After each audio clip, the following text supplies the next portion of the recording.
Dobar dan, ja sam Miloš Talijan, dolazim iz Centra za investicije i finansije. Na Finizu smo predstavljali naš software Chief Credit Rating System. To je aplikacija za kreiranje internog rating sistema banaka i drugih firma kojima je tako nešto od koristi.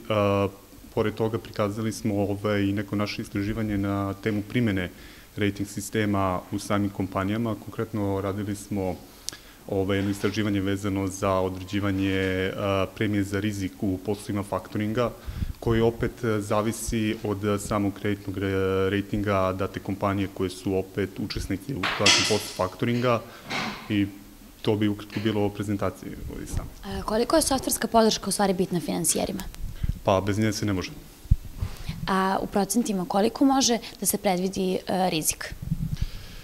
Pa zapravo može, ukoliko se zapravo dobro postavi softver, odnosno model. Znači, softver nije cilj, softver je sredstvo za dolazak do modela.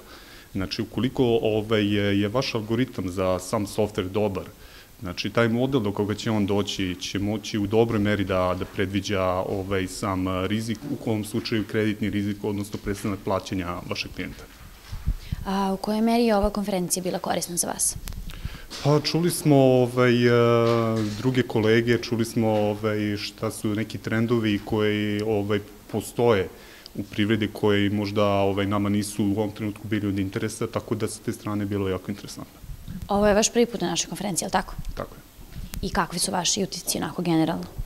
Pa jako korisno, jako korisno. Da li ste zadovoljni saradnjom sa Univerzitetom Singidunom?